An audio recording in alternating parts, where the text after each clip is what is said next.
Bueno, hermanas, hermanos, Dios las bendiga. El Señor nos acompañe ahora en el estudio, en nuestra petición. Si alguien desea pedir la bendición, por favor, en la oración para iniciar el estudio. Vamos a orar a nuestro Padre y a nuestro Señor Jesucristo. Padre Celestial, tú que estás en los cielos, santificado sea tu nombre. Gracias, Padre Celestial, por tu Hijo, nuestro Señor Jesucristo, nuestro Rey de Reyes,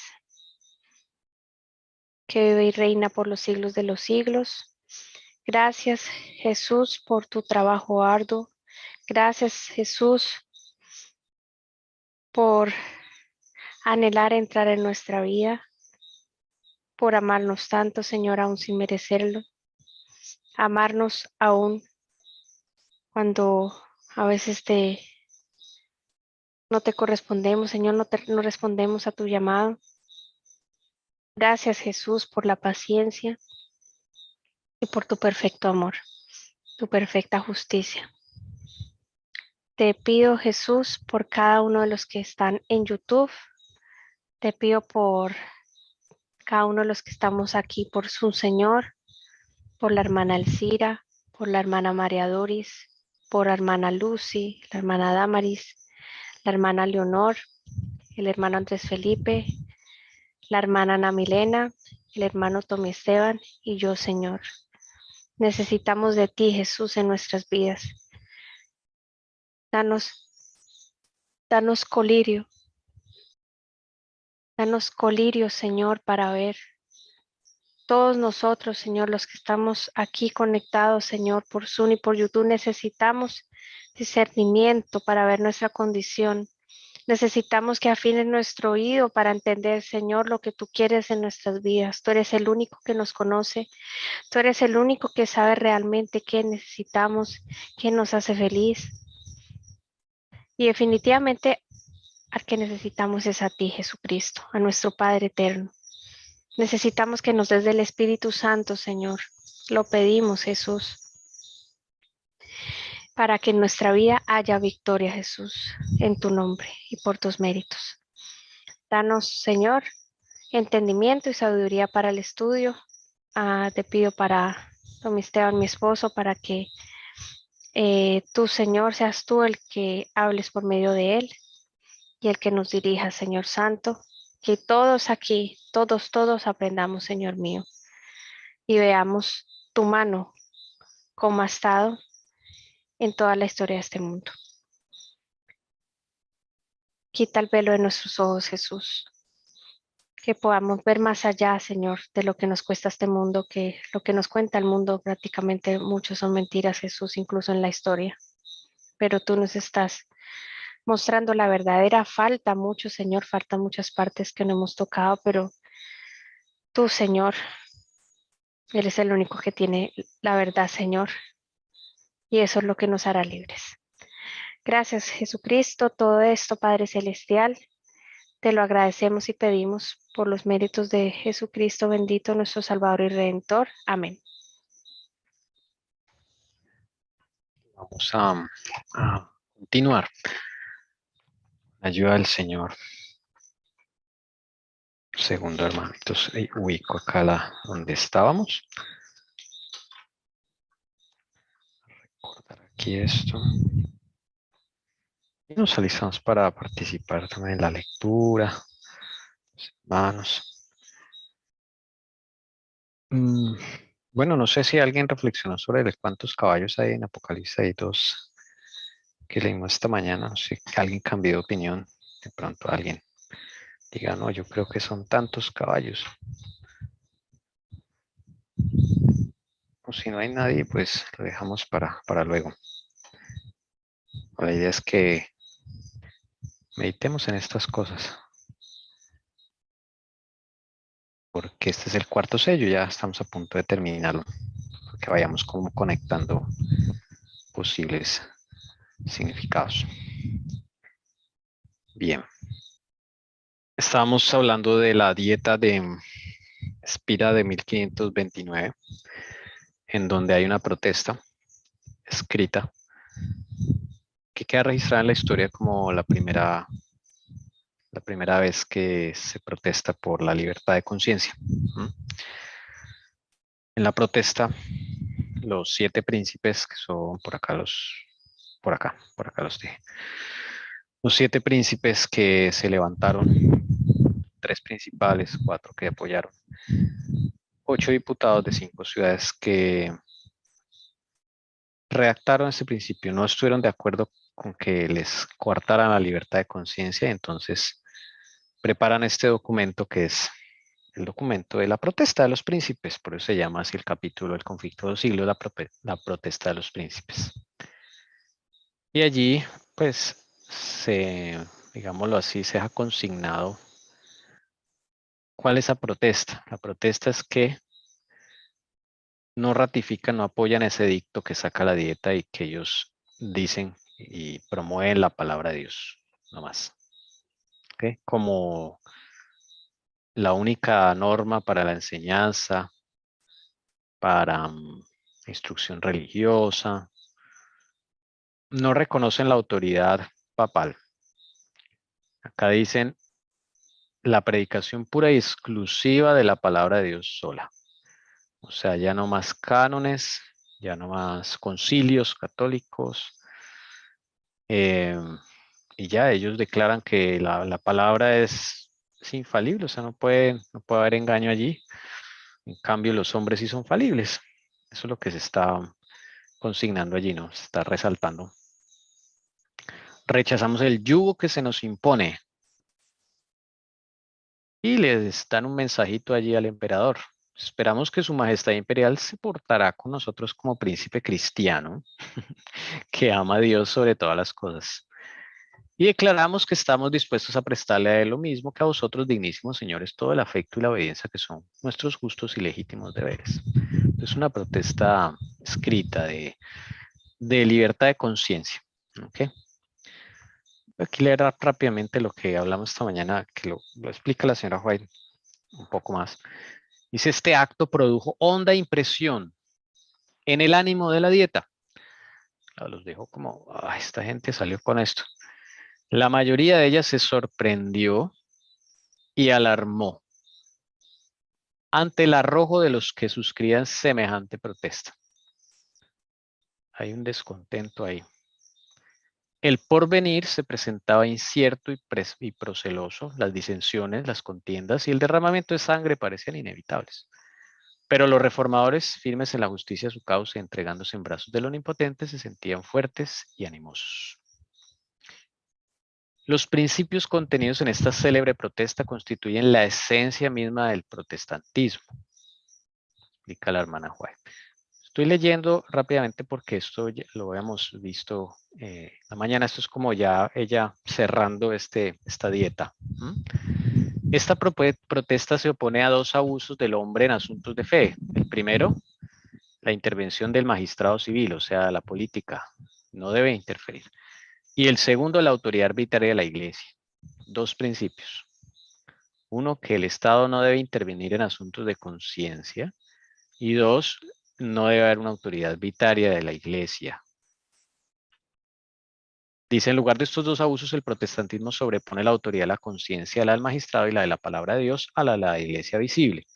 En primer lugar, niega la competencia del poder civil en asuntos de religión y dice, con los profetas y apóstoles debemos obedecer a Dios antes que a los hombres. A la corona de Carlos V sobrepone la de Jesucristo. Es más, Jesucristo lo pone, o sea, ahí está diciendo que Jesucristo lo ponen por encima del emperador. Dice, es más, sienta el principio de que toda enseñanza humana se debe subordinarse a los oráculos de Dios. Es algo revolucionario para la época, desde luego. Y desde ahí se empieza a gestar los gobiernos, entre comillas, democráticos, donde hay libertad de expresión, libertad de religión. Ya después van a esclavizar de otra forma, ¿no? Y escondida, pero al final, pues, esto es un cambio importante. Los protestantes afirmaron además el derecho que les asistía para expresar libremente sus convicciones tocante a la verdad. Querían no solamente creer y obedecer, sino también enseñar lo que contienen las Santas Escrituras y negaban el derecho del sacerdote o del magistrado para intervenir en asuntos de conciencia. La protesta de Spira fue un solemne testimonio contra la intolerancia religiosa y una declaración en favor del derecho que asiste a todos los hombres para adorar a Dios según les dicte la conciencia. Y termina la hermana Juárez ese pedacito diciendo, la declaración había sido hecha, quedaba escrita en la memoria de miles de hombres y consignado en las crónicas del cielo. O sea que esa carta, ¿dónde está? Eso que escribieron ellos, esa protesta, ¿dónde está? En el cielo. Así como está todo lo que nosotros escribimos en el chat, hablamos por teléfono, todo se registra con una precisión inimaginable. Dice la hermana Juárez en otro texto del Espíritu Profecía. De donde ningún esfuerzo humano podía borrarla. Toda la Alemania evangélica hizo suya la protesta como expresión de su fe. Por todas partes la consideraban como promesa de una era nueva y mejor. Llama la atención esto. Realmente el mundo iba a pasar a una nueva era. A una nueva era. Entonces ese documento es muy importante. Es importante ese cambio que hay ahí. Bueno. Entonces Carlos V dice, así no es, así no son las cosas. Ahora sí yo voy a atender la siguiente dieta para negociar esta cuestión. ¿Cómo es que estos están protestando? Bueno, ahí lo mandan a Carlos V. Recuerden que él es un empleado. Él no es el que manda. El que manda es el águila. Recordamos acá de la figurita esta. El águila sobre el que está sentado el emperador. A eso se representa un poder allá que es el que realmente manda. Entonces ese poder le dice a Carlos V, bueno, ahí hay algo que arreglar. Esto se nos está saliendo de las manos. Vaya pues se organice otra dieta y así es. Entonces en menos de un año dice, bueno, nos vemos en Augsburgo 1530, citados todos a comparecer para arreglar esta situación. Bueno, ahí no había nada que arreglar porque ya cada uno dejó su precedente, ¿no? Lo que opinaba, entonces unos quedaron católicos, otros quedaron luteranos, pero hay algo allí que no cuadra, entonces por eso hacen otra dieta. Vamos entonces, ahora sí, hermanos, a empezar a leer esta dieta. ¿Qué pasa allí? La reforma debía alcanzar mayor preeminencia ante los poderosos de la tierra. El rey Fernando se había negado a oír a los príncipes evangélicos, pero iban a tener estos la oportunidad de presentar su causa ante el emperador y ante la asamblea de los dignatarios del Estado y de la Iglesia, para calmar las disensiones que perturbaban al imperio. Carlos V, un año después de la protesta de Spira, convocó una dieta en Augsburgo en 1530, manifestando que él mismo la presidiría en persona, y a ella fueron convocados los jefes de la causa protestante. Bueno, la siguiente va a tener la misma cuestión, ¿no? Estas dietas. Entonces vamos a leer cómo empieza esta asamblea particular. Grandes peligros amenazaban a la reforma, pero sus defensores confiaron su causa a Dios y se comprometieron a permanecer firmes y fieles al Evangelio. Los consejeros del elector de Sajonia le instaron a que no compareciera ante la dieta. Decían ellos que el emperador pedía la presencia de los príncipes para atraerlos a una trampa. ¿No era arriesgarlo todo? ¿Eso de encerrarse dentro de los muros de una ciudad a merced de un poderoso enemigo? Otros, en cambio, decían, si los príncipes se portan con valor, la causa de Dios está salvada. Fiel es Dios y nunca nos abandonará, decía Lutero. Bueno, esta era más complicada porque se iban a meter a una ciudad murallada, el emperador iba a estar, los podía perfectamente arrestar y entonces pues había también un riesgo para ellos. ¿Okay? Lutero dice, fiel es Dios, nunca nos abandonará. Le toca a los príncipes otra vez. Ahí está, le toca a los príncipes. Lutero no se puede presentar allá porque eso sería como un desafío a lo que se promulgó en Worms, no era sabio hacer esas cosas, ¿no? Entonces el Señor le pone el corazón de que no hay, otra vez le toca a los príncipes, a Melanton, a todos ellos, enfrentar esto. Entonces les llega una prueba más difícil. Si todo hubiera quedado arreglado, si hubiese ese poder, digo yo, ¿no? Si ese poder del águila si hubiera ya quedado listo todo, pues ¿para qué más dietas? ¿Para qué más asambleas, no? Otra vez lo mismo, la misma cuestión. Pero aquí va a salir otra cuestión muy importante. Ya vamos a ver qué es lo que va a salir aquí. El elector y su comitiva se encaminaron a Augsburgo. Todos conocían el peligro que les amenazaba y muchos seguían adelante con triste semblante y corazón turbado. Pero Lutero, que los acompañara hasta Coburgo, reanimó su débil fe cantando el himno escrito en el curso de aquel viaje. Castillo fuerte es nuestro Dios. Muchos lúgubres presentimientos se desvanecieron y muchos corazones apesadumbrados sintieron alivio al oír las inspiradas estrofas. Bueno, esta daba más miedo. Bueno, así lo hacen ver, ¿no? Lutero los acompaña hasta una ciudad cerca relativamente a Augsburgo. Entonces, en esta Lutero va a estar más cerca para que pues, les pueda prestar cierta asistencia, consejería, ánimo, no sé. El Señor lo quiso así. Entonces, Lutero los acompañó a Coburgo. Mientras él está en Coburgo, desde luego orando por sus compañeros, los príncipes tienen que ir. Los mismos que fueron al anterior. Son convocados. Ellos están tristes, están tensos. Conocían el peligro que los amenazaba, que dice la hermana Juan. Entonces, se dice que allá cantaron Castillo fuerte es nuestro Dios, y esa canción, pues, ese himno se volvió como el himno del protestantismo, ¿no? Muchos lo dicen así porque era el que cantaban cuando iban a esas batallas allá en esas dietas, en esas asambleas que eran bien difíciles. Ellos podían terminar ahí presos fácilmente o sin tierra, sin los cargos. Bueno, muchas cosas podrían pasar allí en esas dietas. Entonces, esa es la estrategia en Augsburgo. Lutero se queda en una ciudad relativamente cercana, Coburgo, y de allí van a comunicarse por medio de cartas entre Coburgo, entre Lutero y los que están allí, digámoslo, en el frente de esta dieta en Augsburgo, con los príncipes, con Melanton y Jonás y todos los que van a asistir allí a los príncipes.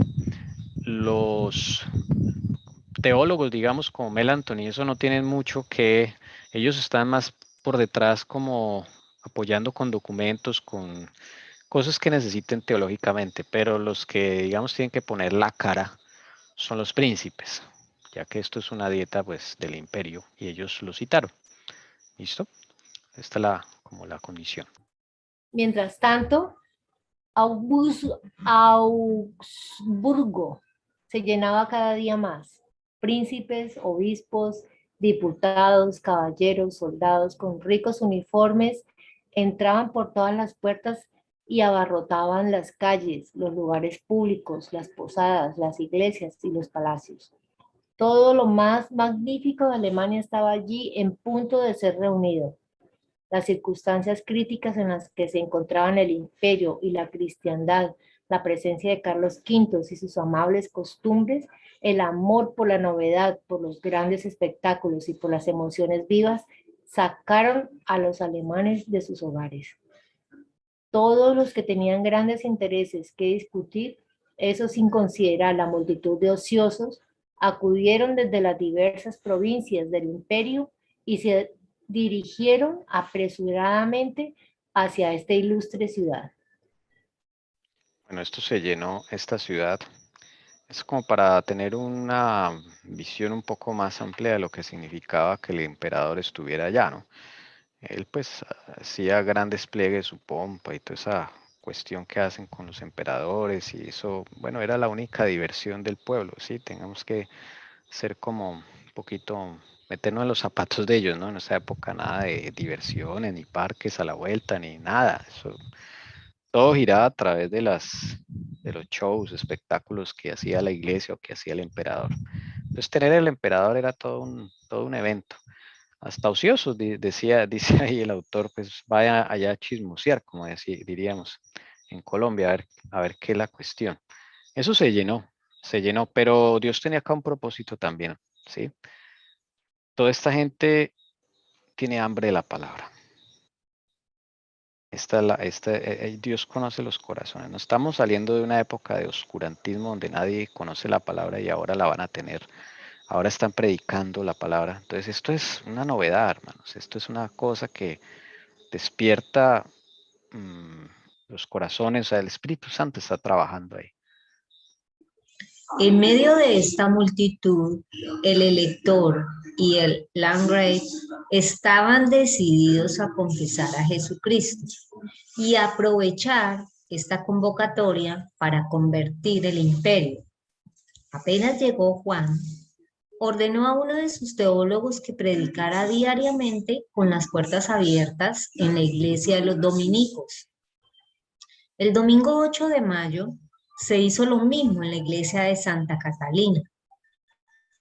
El 13, Felipe de Gisi abrió las puertas de la catedral y su capellán Snep proclamó allí la palabra de salvación.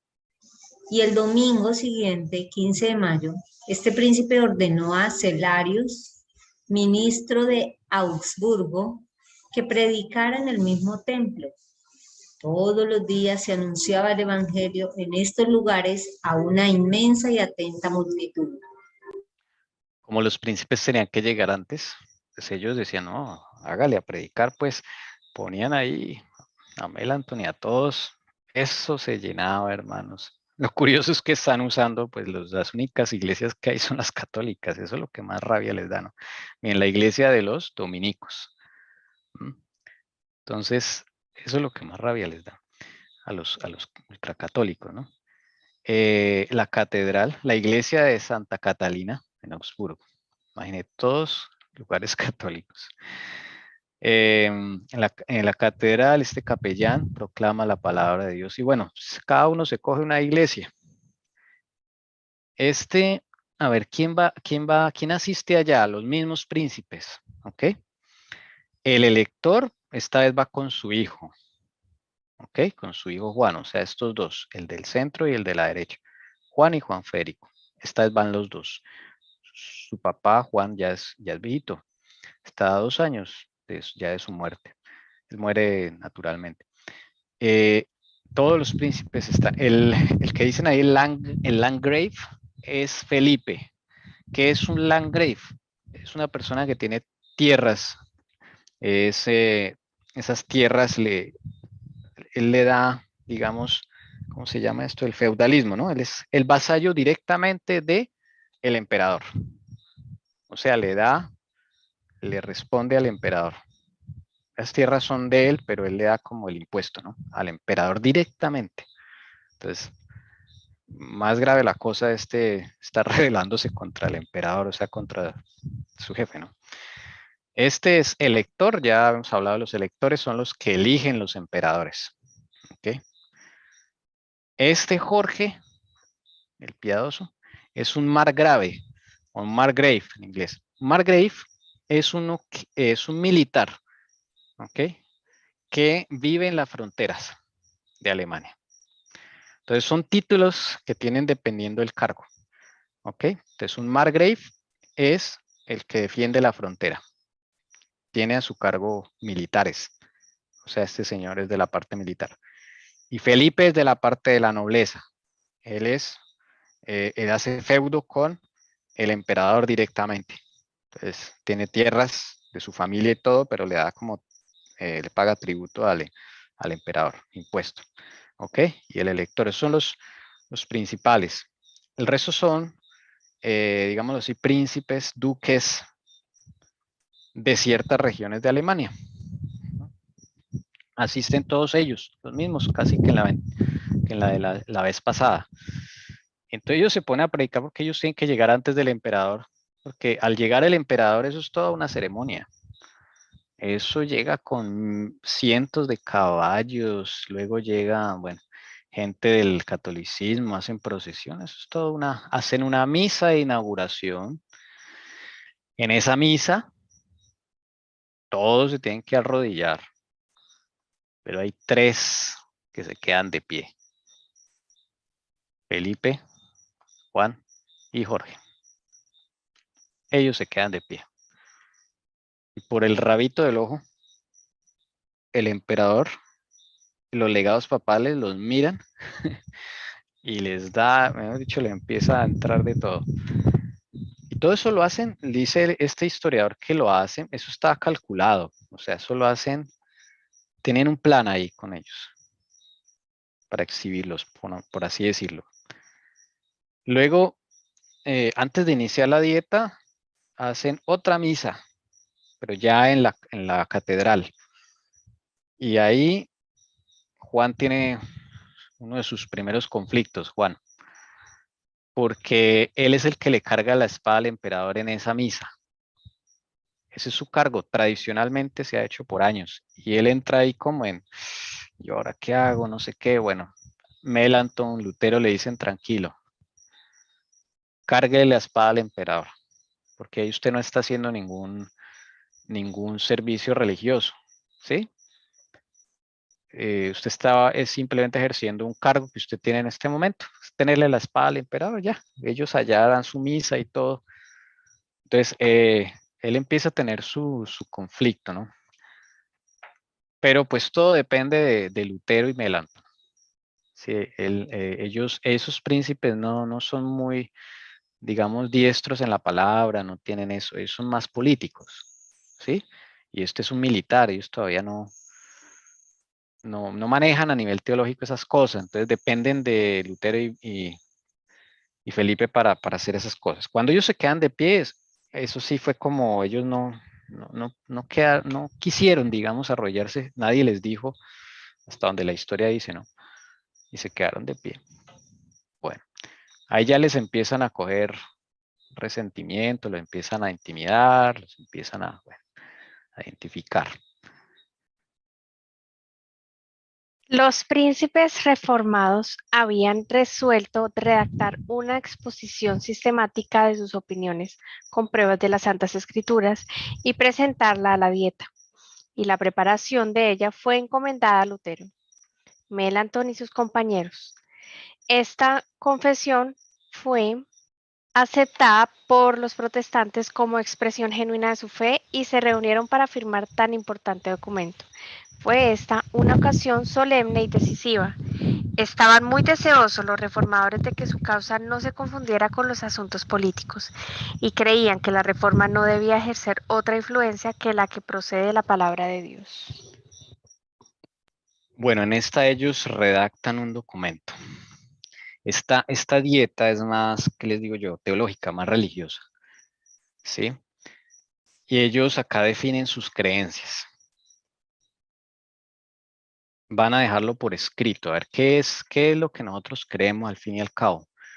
Ahí se ponen Melanchthon a escribirla con la colaboración de los que estaban ahí, sus compañeros, y se la envían a Lutero a ver qué opina él.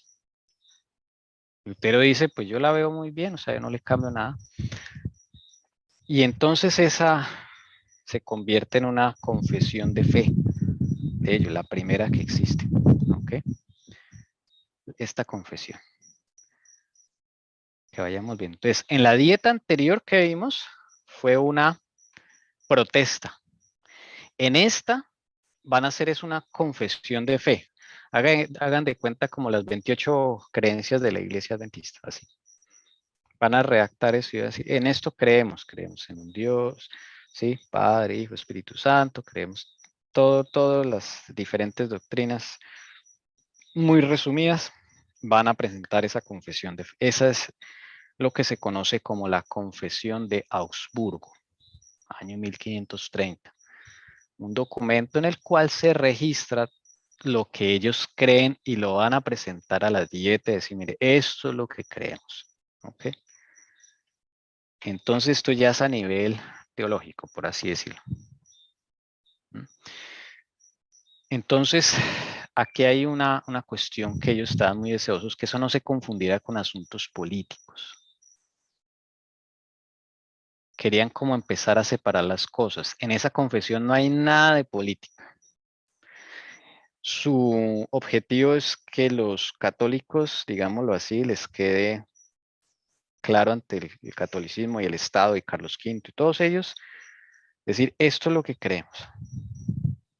Bien. Pero entonces, bueno, por ahí hay se hizo una especie de candelabro de 7 brazos, así como el santuario, y se puso unos círculos representando cada doctrina. Adivinen cuántos puntos tenía esa confesión de Augsburgo, ¿sí? No son solo las bolitas, sino también le añadieron otros puntos que yo creo que están abajo, es que no me acuerdo. Sí, 1, 2, 3, 4, 5, sí, estos que están abajo. Le añadieron otros puntos adicionales. Eran 21 doctrinas más 7 denuncias de abusos de la iglesia. O sea, la confesión de Habsburgo era compuesta por 28 puntos de fe. Entonces, esto de las 28 doctrinas no es nada nuevo. Sí, eso lo tienen muchas. Estas son las mismas del luteranismo, ¿sí? No es nada nuevo. Y el número es lo mismo, 28. Entonces, esa es la famosa confesión de Habsburgo. No sé si hasta aquí se entiende, hermanas. O si hay alguna duda, hermanos, siéntase en libertad. Bien, un aporte. Bien, entonces pasa allí algo. Hermana Lucy. Sí, señor. Si nos ayuda aquí con este, por favor. Bueno, el elector de Sajonia ya se preparaba para firmarlo cuando Melanchthon lo detuvo. Temía dar un tinte demasiado político a este asunto religioso.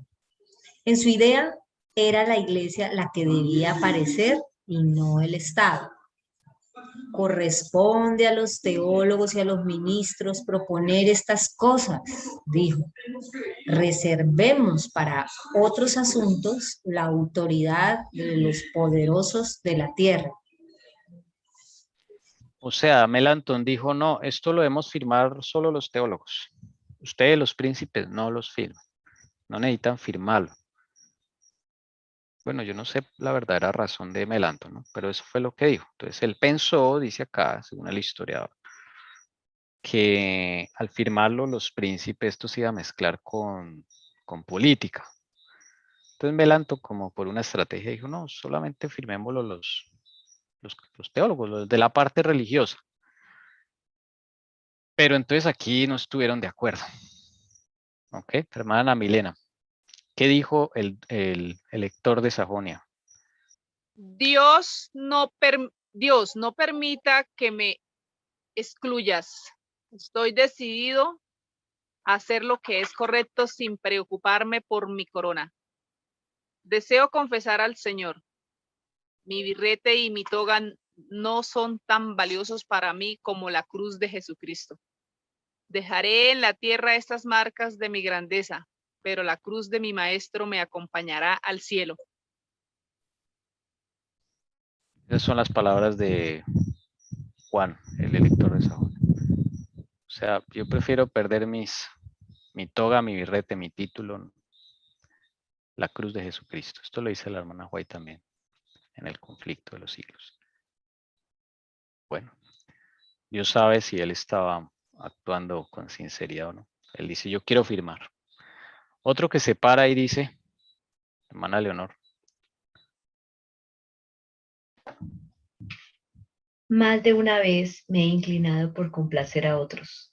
Ahora, si el honor de mi Señor Jesucristo lo requiere, estoy dispuesto a ensillar mi caballo, a dejar mis bienes y mi vida y a precipitarme hacia la eternidad. hacia una corona eterna. Eso dijo este señor. Vamos a ver quién es él. Se llama Wolfgang. Dispuesto a ensillar mi caballo, dejar mis bienes, mi vida. Prefiero la corona terrenal. Él es el príncipe de Anhalt. Anhalt-Köthen. 2 regiones de Alemania. Bueno. También está en conflicto los siglos. Dios sabrá si lo están diciendo con sinceridad o está todo esto planeado. Es un acto teatral que están haciendo, ¿no? Bueno, él dice eso, firma. Cuando él firma, ¿qué es lo que dice él mismo? Prefiero renunciar a mis súbditos y a mis estados. Prefiero abandonar el país de mis padres con bastón en mano. Prefiero ganar mi pan limpiando los zapatos del extranjero, antes que recibir otra doctrina que la contenida en esta confesión. Y así fue. 2 ciudades más, Nuremberg y Reutlingen, se adjuntaron, firmaron esta confesión. O sea, esta, Nuremberg y Reutlingen, las otras no. A esta confesión solo se sumaron 2 ciudades. ¿Sí? Esa es como la diferencia. Y termina en esa partecita el conflicto de los siglos. Dice, tal era la fe y la valentía de aquellos hombres de Dios. Entonces, al parecer, ellos dos sí eran sinceros, digo yo, porque si la hermana White está hablando así que era la fe y la valentía de aquellos hombres, entonces sí era real.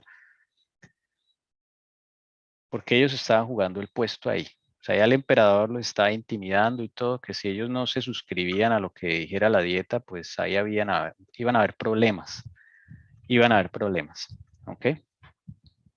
O sea, los iban a quitar las tierras, mejor dicho. Les iban a montar ejército.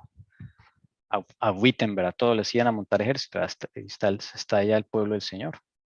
Mientras eso, pues está Wittenberg allá con los luteranos, la gente allá, pues. Bueno. Entonces llega el momento de presentársela al emperador. El momento duro ahí del asunto. La escribieron, les quedó bien bonita la confesión, los 28 doctrinas, esto es lo que creemos, esta es nuestra protesta. Estamos dispuestos a abandonar nuestros cargos, lo que sea. Y llega el momento de presentarla. Llegó el momento señalado para comparecer ante el emperador Carlos V, sentado en su trono, rodeado de los electores y los príncipes, dio audiencia a los reformadores protestantes. Se dio lectura a la confesión de fe de estos. Fueron presentadas con toda claridad las verdades del Evangelio ante la augusta asamblea y señalados los errores de la Iglesia papal. Con razón fue llamado aquel día el día más grande de la Reforma y uno de los más gloriosos en la historia del cristianismo y de la humanidad. Bueno, es un momento pues memorable, lo dice la hermana Juana, el día más grande de la Reforma, ¿no? El más glorioso. Ahí se presenta la confesión de fe. El emperador está rodeado de sus electores. O sea, es curioso porque ahí Juan está sentado acompañando al emperador, pero él está apoyando esa confesión. ¿Sí? La presenta, creo que la presenta Felipe. El que está atrás es Jorge o es Wolfgang, alguno de los dos está ahí atrás. Bueno, ellos están ahí, ¿sí? No se la presenta al emperador. Ellos demoran días para leerla. Y dice la hermana White, hacía apenas unos cuantos años que el monje de Wittenberg se presentara solo en Worms ante el Concilio Nacional y ahora, en vez de él, están los más nobles y poderosos príncipes del imperio. A Lutero no se le había permitido comparecer en Augsburgo, pero estaba presente por sus palabras y por sus oraciones. Entonces, claro, cuando él fue a presentar esto, Lutero estaba ya orando para que todo saliera bien. Y esta confesión fue tan buena que ellos no sabían qué hacer. Fue la primera vez, yo no sé, bueno, tal vez estaría cuadrado esto, pero el próximo paso era que los católicos iban a hacer una contraconfesión, ¿sí? Carlos V dijo, miren esto lo que escriben. Bueno, Carlos V no era ningún, digámoslo así, ningún iletrado. Un tipo que hablaba varios idiomas, un tipo que lo ponían a estudiar mucho. O sea, los reyes en esa época ya eran muy preparados. Cuando él ve la forma de escritura de esa confesión, la claridad, los textos bíblicos que ponen, dicen, bueno, ¿y nosotros por qué no tenemos una confesión? Sí, está ahí los concilios, el credo, todo eso, pero nadie sabe qué es eso. A ver, ustedes preparen a ver la contraconfesión. Y se ponen a hacer la contraconfesión. Y después de unos días se la entregan. A los quintos le da rabia.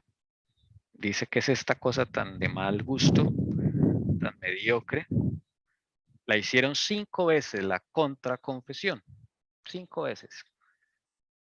El emperador sabía que no tenían cómo hacer una confesión con la Biblia porque toda la confesión católica, el catolicismo puro, por así decirlo, es basada en concilios.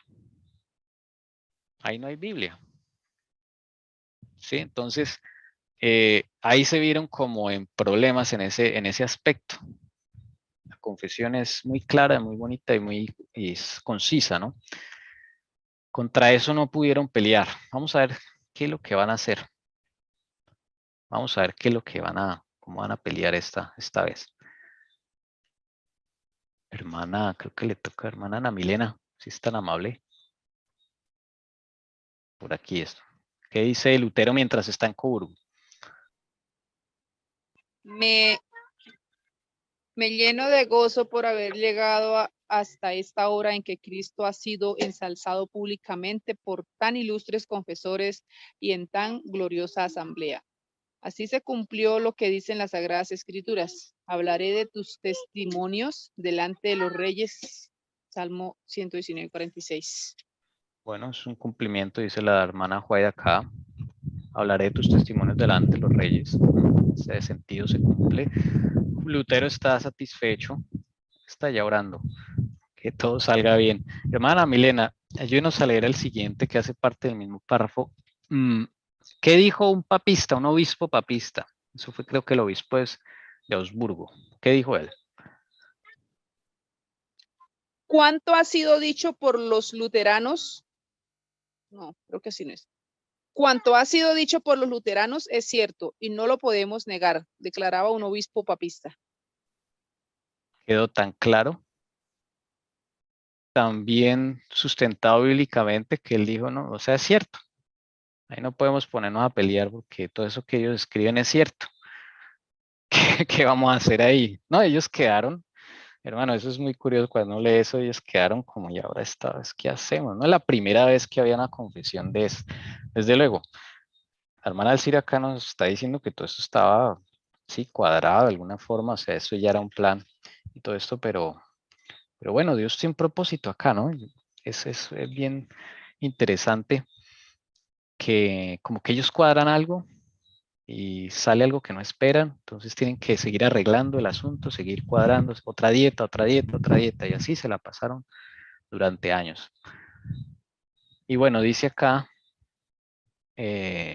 vamos a ver las reacciones de los católicos. Estas son reacciones de los católicos. Hermana Leonor, vamos a ver esta de William, duque de Baviera, ultracatólico. ¿Qué le dice al teólogo Johann Eck? Me dio una idea muy diferente de esta doctrina y de este asunto, pero al fin y al cabo puede refutar con argumentos sólidos la confesión hecha por el elector y sus aliados. Estos príncipes, yo no sé si es que se hacían los que no sabían o qué, pero bueno, él le dice a Johann Eck esto, usted me había dicho que los luteranos creían otra cosa. Pero dígame, Eck, usted que es el duro de la teología en el catolicismo en esta época del siglo XVI, ¿puede refutar con argumentos sólidos la confesión hecha por el elector y sus aliados? O sea, ¿usted podría refutarlas? ¿Qué le responde, hermana Leonor? Me dio una idea muy diferente de esta doctrina. Con los escritos de los apóstoles y los profetas, no, pero con los de los padres y los concilios, sí. Ahí está el problema. O sea, con la Biblia no puedo refutar nada. Pero con los concilios y los cánones de los padres, de los papas, sí. Interesante eso, ¿no? Hermana Leonor, ¿qué le responde el duque de Baviera? Lo entiendo, los luteranos, según usted, están basados en las escrituras y nosotros estamos fuera de ellas.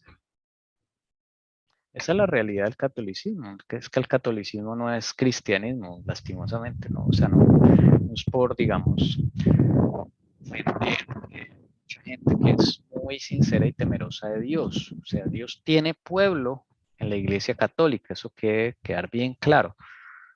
Sí, porque si no, ¿para qué tanta historia acá de la hermana Juay con los católicos? Porque hay gente que el Señor conoce los corazones, ¿no? Y hoy en día hay gente que es sincera, es temerosa de Dios, ¿sí? Pero la realidad es que la Iglesia Católica no está fundamentada en la palabra de Dios. Está fundamentada en la tradición. Acá lo está diciendo un súper católico a un teólogo católico. El teólogo católico le está diciendo efectivamente. ¿Sí? Nosotros no podemos contra eso. Nosotros somos cánones, bulas, concilios, todas leyes eclesiásticas de hombres, o sea, de papas, pero de la Biblia no. Ese es el gran problema de la Iglesia Católica, porque apostató por abandonar la Biblia. ¿Sí es claro? Interesante, hermanos, esto.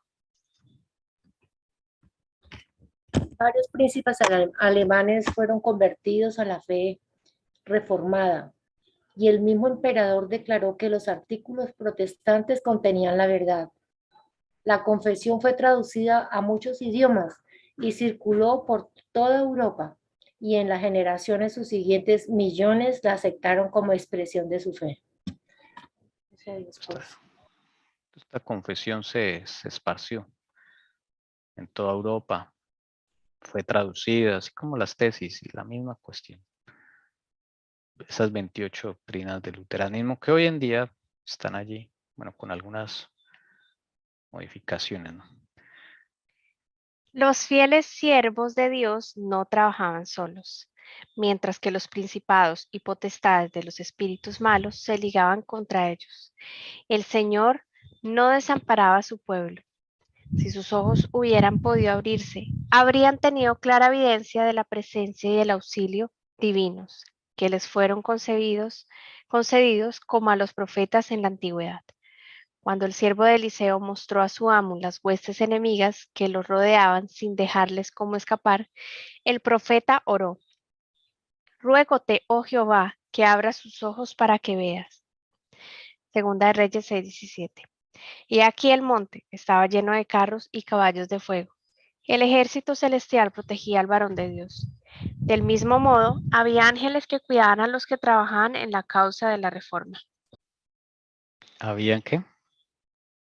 Ángeles que cuidaban a los que trabajaban en la causa de la reforma.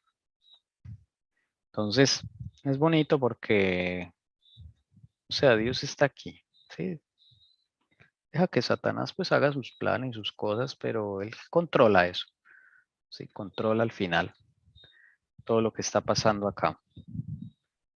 O sea, ellos no estaban solos, Dios sí los asistió. Les voy a contar una anécdota bonita de Juan. Bueno, a mí me pareció bonita de Juan el elector. El que más estaba, digámoslo así, sacrificando, ¿no? Que él era el de mayor rango, estaba ahí al lado del emperador. Los electores eran los que estaban de poder, seguían los electores. Después del emperador seguían los electores, entonces tenía pues, un rango alto. Melanchthon se dejó convencer de un prelado católico. Entonces, esta gente, como ellos no podían rebatir eso, empezaron con las mismas tácticas de siempre. Uno, intimidarlos. Después, negociar.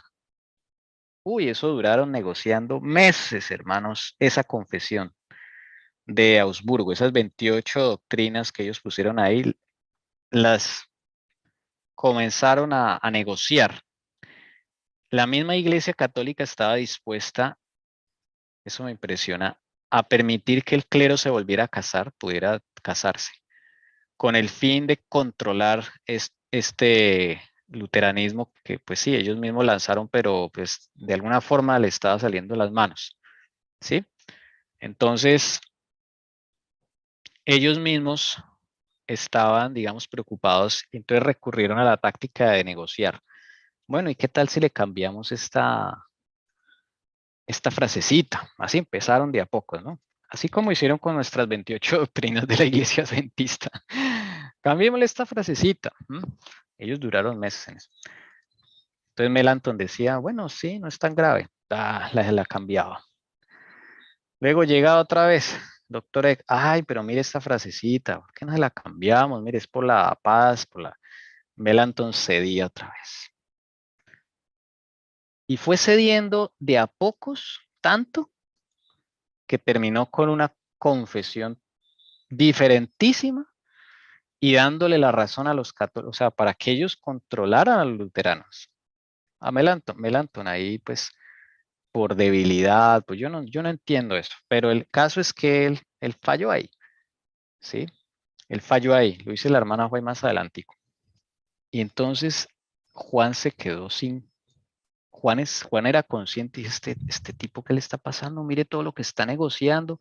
No, Melanchthon entró en crisis, le escribió a Lutero, esto está grave, Lutero dijo, no, pero usted ¿cómo está haciendo eso? Mire, cambió toda la confesión por estar pensando en la paz, que no sé qué, usted sabe que nosotros, o sea, todo lo que hemos luchado, lo que nos ha costado, Melanchthon, por favor, oremos. Y a Juan lo empezaron a intimidar, ¿no? Al viejito, Juan. Usted váyase olvidándose de ser elector, el emperador todo y los prelados católicos. Usted ya no es más elector. Y él ya no tiene ni a Lutero ni a Melanchthon. Ese viejito entra en pánico, dice ahí los historiadores. Pero la parte bonita que me gustó, se encierra al cuarto a orar. O sea, está empezando a tener su experiencia con el Señor. Es lo que yo concluyo. Y allá en el cuarto empieza a orar, así como Lutero le tocó en Worms y así. Empieza a orar, Señor, ayúdame, tengo miedo, tengo pánico, me van a quitar esto, aquello, mi familia, mi hijo, todo. Bueno, ustedes saben cómo el enemigo lo atormenta a uno con todas estas cosas, ¿no? Él, claro, tiene su prueba dura. Melanchthon le dio su momento de debilidad. Lutero está lejos, le toca a él, mejor dicho. Pues le tocó. Porque él es el que tiene que poner la cara, al fin y al cabo, es el de más alto rango ahí, es un elector de los 6, 7 electores que hay en el imperio, él es uno que le van a quitar el electorado. Pero después de esa oración, hermanos, Juan cambia. Como siempre, o sea, el Señor actúa y le pide ayuda al Señor, le dice, yo no puedo, yo quiero mi tierra, mis posesiones, o sea, él mismo que dijo que estaba ¿sí? Estoy dispuesto a dar mi birrete y mi toga. Por eso les digo que una cosa, uno quiere, ¿no? El espíritu está dispuesto, pero la carne es débil. Acá cuando firmó dijo, yo voy a apostar todo mi reino. Estoy dispuesto a dejarlo todo, pero cuando le tocó ahí sí confrontarse y ya se vio solo acá, ya no había Melanchthon ni había Lutero, ahí sí el Señor le dijo, bueno, vamos a ver qué fue lo que dijiste, digámoslo así, como para confrontarlo. Esa es la forma en que Dios trabaja con uno. Entonces, claro, él entra en pánico, entra en lucha y le dice, Señor, yo no puedo dejar esto. O sea, sí me cuesta. Ay, hermanos, esas oraciones son las que Dios contesta. Dios contesta esas oraciones y Juan salió de esa noche dispuesto y dijo, no, la confesión, la original, yo la apoyo. Esa es, no hay otra. Y hasta Melanchthon se sorprende. y vuelven a la original. Estamos resumiendo todo eso porque esto es muy largo, pero es para que veamos que no fue así nomás, que presentaron la confesión y ya todos para la casa. No, eso fue una cosa que ellos no hallaban cómo modificar esa confesión, cambiarle, quitarle, negociar, todo por tener la unión, la famosa unión. ¿No? Era puro ecumenismo, hermanos, aquí lo que estaba sucediendo. Entonces le tocó al viejito Juan, al duque de Sajonia, y gracias a Dios le dio fuerza, voluntad, dijo, yo estoy dispuesto a lo que sea. Si me quitan el cargo, no me importa, pero ¿quién le dio eso? Dios. Pues yo digo, ¿no? Porque pues así está la historia y uno concluye porque es un patrón muy similar al que uno ha tenido, ¿no? Cuando uno pierde ciertas cosas que dice, yo estoy dispuesto a perderlo todo por el Señor, pero cuando llega la realidad ahí sí uno le da miedo.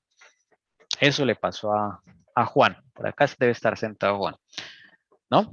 Él ya era muy viejito, ¿no? A 2 años de morir. Ahí estaba su hijo. Su hijo le daba ánimo. Este Juan Federico era más osado, ¿no? Pero también pues el orgullo y todos estos reyes hay que también mirar que ellos fueron criados dentro de un ambiente de poder, de orgullo. A estos niños los cogen desde chiquitos pues para gobernar. Eso es lo que yo creo que se le estaba saliendo de las manos. Entonces Juan se paró y dijo, no, no estoy de acuerdo, yo estoy de acuerdo con la original que escribimos.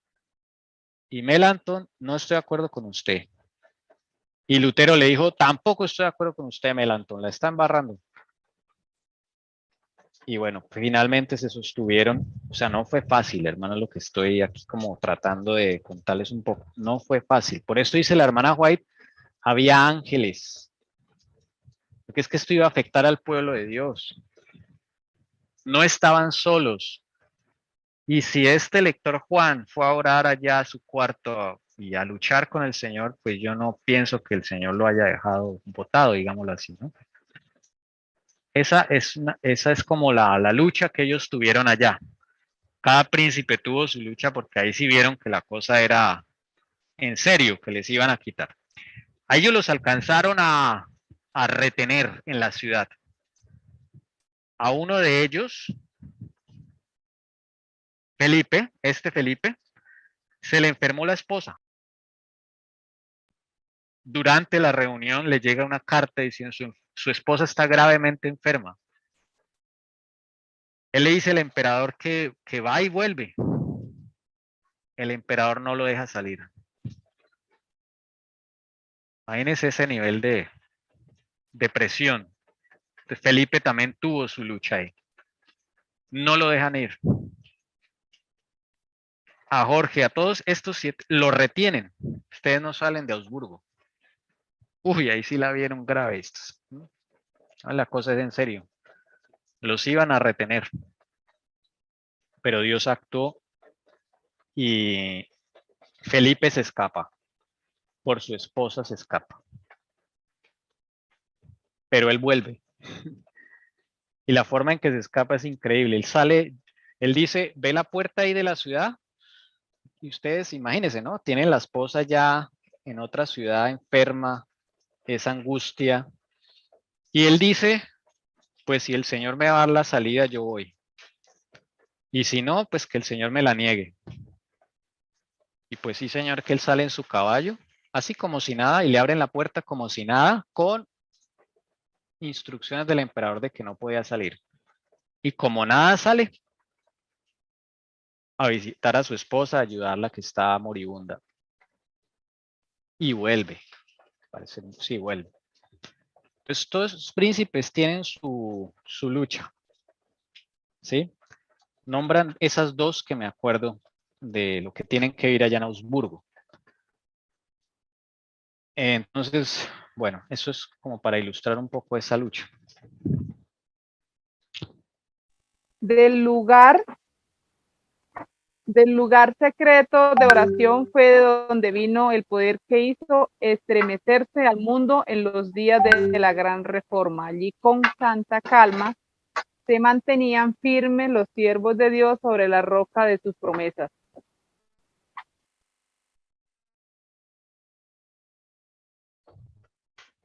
¿Cuál era entonces, dice acá, la clave de todo esto? Según esto, hermana Ana Milena, ¿usted qué piensa? Oración. Amén. La oración. Del lugar de oración. Sí, o sea, la oración es el La poder. oración, claro. Eso fue clave. Y no aprendemos. Sí. Es la oración. Vamos a leer algo de esa oración. Vamos a leer algo de la oración de Lutero. Hermana Leonor. Porque Lutero estaba ahí cerquita, ¿no? Y está orando. Lutero, además de su constante lectura de la palabra de Dios, no pasaba un día sin dedicar por lo menos 3 horas a la oración, y eran horas seleccionadas entre las más propicias para el estudio. Un día, cuando Dietrich se acercaba al cuarto del reformador, oyó su voz y permaneció inmóvil, conteniendo la respiración, a pocos pasos de la puerta. Lutero estaba orando, y su oración, dijo el secretario, estaba llena de adoración, temor y esperanza, como cuando se habla a un amigo o a un padre. ¿Cómo es que ese hombre del castillo de Coburgo escuchó hablar a Lutero? Llena de adoración, temor y esperanza. Bueno, vamos aquí. Que le llame la atención, hermanos. ¿Y cómo más será esa oración? ¿Cómo la sintió? Dietrich es un amigo de Lutero, otro de los luteranos. A mí me llama la atención como cuando se habla a un amigo o a un padre, con confianza. Qué lindo esto, sí. Dietrich quedó inmóvil. Él pasaba por la puerta, iba tal vez a ofrecerle algo a Lutero, y cuando escuchó quedó, ¿cómo es que está orando? ¿Cómo es que le habla a Dios? Como a un amigo o a un padre. Hay confianza, sí, qué hermoso. Él se quedó escuchando. Esos eran momentos muy solemnes, hermanos. Mientras sus amigos estaban allá, digamos, en el frente, pues tenía que... Él oraba mucho. ¿Sí? Hermana Damaris, ¿qué más sigue diciendo aquí? ¿Cómo es la oración? Un pedacito de la oración de Lutero que alcanzaron a notar. Sé que eres nuestro Padre y nuestro Dios, y que dispersarás a los perseguidores de sus hijos, porque tú mismo estás en peligro con nosotros. Todo este asunto es tuyo, y solo por tu fuerza hemos puesto nuestras manos en él. Defiéndenos, Padre, defiéndenos pues, oh Padre. ¿Cómo percibe esa oración, hermana Damaris? Con poder, con confianza y esperanza. Esa es nuestra fortaleza en Cristo Jesús. Bueno, ¿alguien más le llama la atención de cómo está orando Lutero? ¿Alguna frase que le llame la atención? Está orando con confianza a Dios. Defiéndenos, ¿cierto? A mí me gusta esa parte, mire, que dice... Sí, siga, hermana, siga. A mí me gusta esa que dice, porque tú mismo estás en peligro con nosotros. Amén, Genial. sí, también, hermoso. Sí, eso se involucra al Señor, o sea, esa es la lucha del cristiano, la lucha de Jacob que llama, ¿no? Es tú mismo, Señor, esta es tu obra. Genial, esa comunión, hermanos, tan hermosa que tenía Lutero con el Señor. sigamos aquí leyendo lo que dice Dietrich de lo que percibió esa oración de Lutero. Hermana Jessica. Dice, el secretario, inmóvil como una estatua en la larga galería del castillo, no perdió ni una de las palabras que la clara y rotunda voz de Lutero llevaba a sus oídos. El reformador se mostraba sincero con Dios y lo llamaba con tal ímpetu para que cumpliera sus promesas, que Dietrich sintió que su corazón brillaba en su interior. Oh, cómo no iban a prevalecer estas oraciones en la desesperada lucha de Augsburgo. Inmóvil, una estatua. Ese es un secretario, ¿no? Sinceridad, hermanos. Mira, esto es bonito. Lo que el Señor nos ha enseñado y se reitera, ¿no? Sinceridad con Dios. Señor, y reclamar promesas. Que ahí dice, lo llamaban con tal ímpetu para que cumpliera sus promesas. Y no solamente Lutero fue beneficiado de esa oración, sino el que lo estaba escuchando, Dietrich. ¿Cómo no iban a prevalecer esas oraciones en la esperada lucha de Augsburgo? Entonces, bonito porque mientras unos están, o sea, todos tienen como una especie de prueba espiritual, ¿sí? Y Lutero no se queda ahí ocioso, pues, ay, ¿cómo les está yendo? No, está orando fervientemente, está orando, hermano, ¿sí? Esa parte me parece bien bonita. A Melantón, que se hallaba agobiado bajo el peso de la ansiedad y del temor, le escribió: gracia y paz en Jesucristo. En Cristo digo, y no en el mundo. Amén. Aborrezco de todo corazón esos cuidados exagerados que os consumen. Si la causa es injusta, abandonadla. Y si es justa, ¿por qué hacer mentir la promesa de aquel que nos manda a dormir y descansar sin temor? Jesucristo no faltará en la obra de justicia y de verdad. Él vive, Él reina. ¿Qué pues temeremos? Bueno, ¿se acuerdan que Melanchthon estaba mal, Melanchthon? Y se puso a negociar toda la confesión y terminó con otra confesión. Y bueno, Lutero le dice, bueno, a ver, pilas. Aborrezco de todo corazón los cuidados exagerados que os consumen. A ver, ¿dónde está tu fe, Melanchthon? Es como que lo confronta, sí, a ver. Si tu causa es justa, ¿por qué hacer mentir la promesa de aquel que nos manda a dormir y descansar sin temor? Cuando la hermana María Doris nos despide en oración a veces que dice, recuerda el Salmo, ¿no? Donde dice, en paz dormiré y así mismo, ¿cómo es que dice? Hermana Doris, que usted es la que nos despide en oración así, me acuerdo. En paz me acostaré y así mismo dormiré, porque solo tu Señor me hace dormir confiado. Gracias, esa es la que... Eso es lo que está diciendo acá Lutero. A ver, entonces, ¿dónde está esa promesa? Le está diciendo a Melanchthon. ¿Ah? Pues que él solo dice que cuando estemos en paz o cuando no, entonces cuando nos persigan no podemos dormir y descansar sin temor. Todo eso le está hablando. Entonces, ven cómo todos se tienen que ayudar. A veces uno cae. Acá cayó Melanchthon. Pero ahí está Lutero. El Señor lo pone a él. Y cuando Lutero se le iban las luces, por así decirlo, entonces, ¿quién está ahí ayudándolo? Melanchthon. Así debemos ser, hermanos. No caernos encima, sino ayudarnos. Voy a orar por ti. Sí, interesarse bueno, primero, sí, por la situación de la otra persona. No caerle, no juzgar de una vez, ay, mire, está en pecado. No. Venga a ver las promesas, ¿dónde están? ¿Ya reclamaste esta promesa? A veces nosotros necesitamos una voz, digamos que Dios use una voz humana para levantarnos el ánimo, para despertarnos, ¿sí? Que es difícil las pruebas que nos toca enfrentar a veces.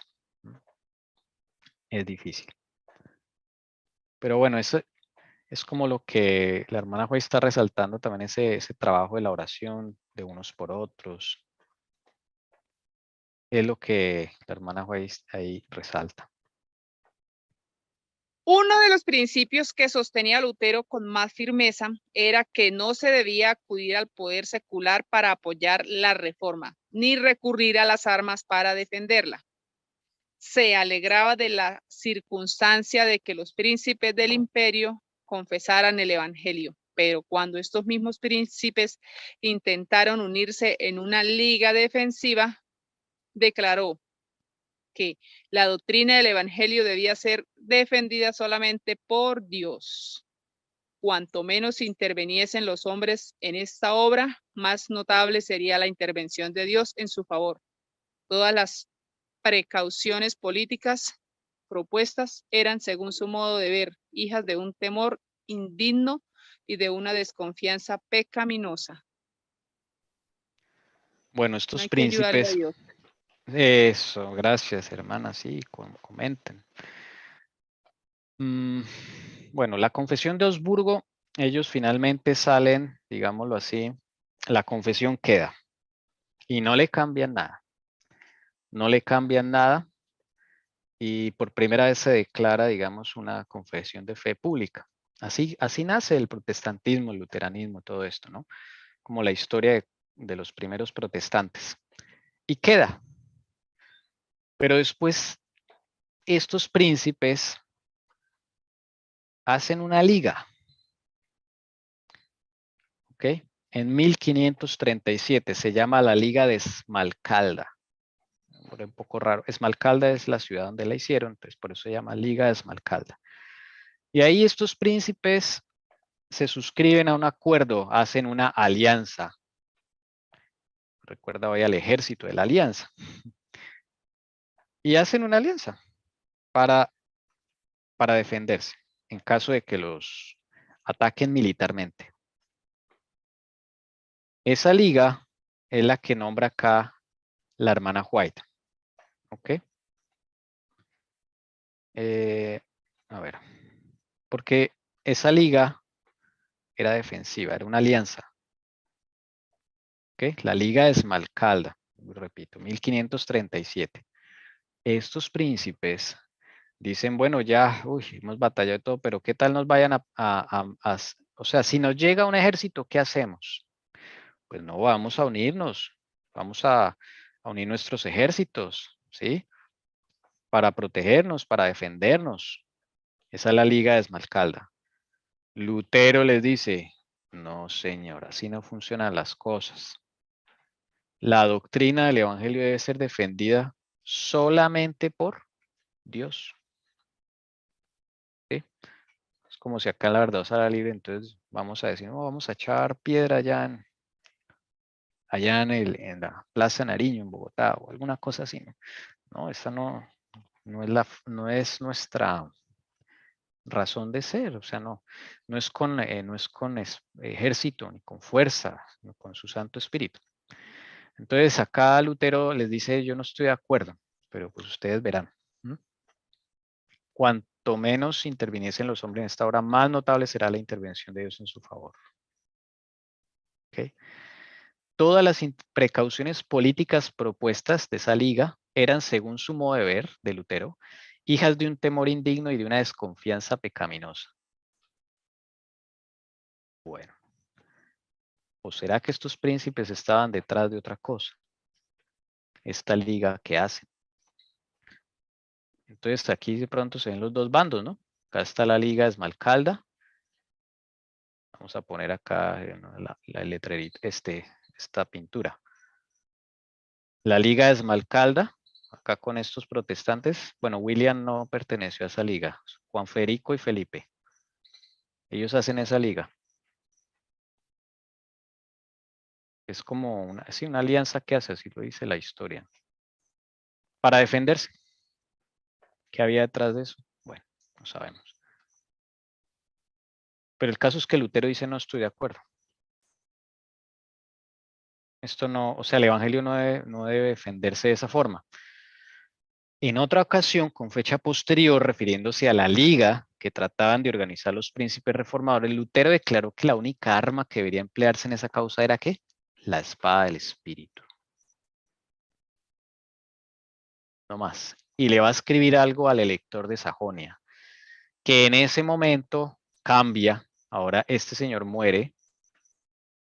Ahora le toca el turno al hijo, Juan Federico. Él es el que organiza esa liga.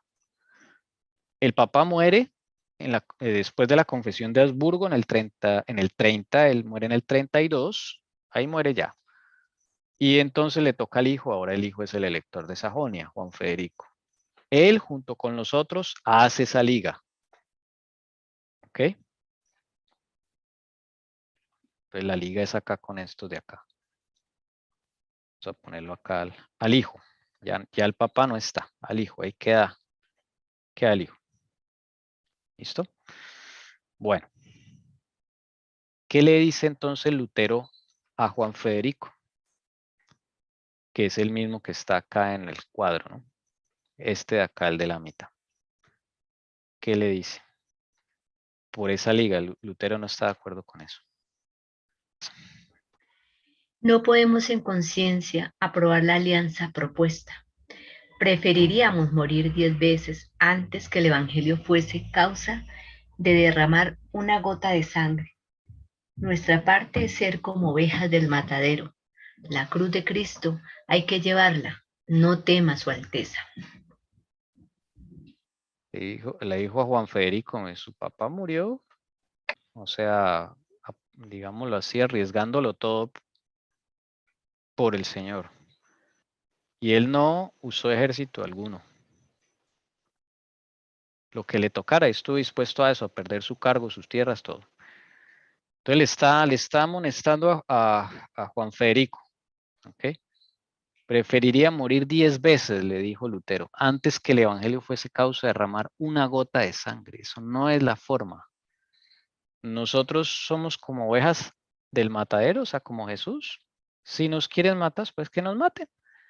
La cruz de Cristo hay que llevarla. No tema, Su Alteza, no tema. Él está reconviniendo. ¿Sí? Hermana Leonor, la siguiente. Sigue reconviniendo.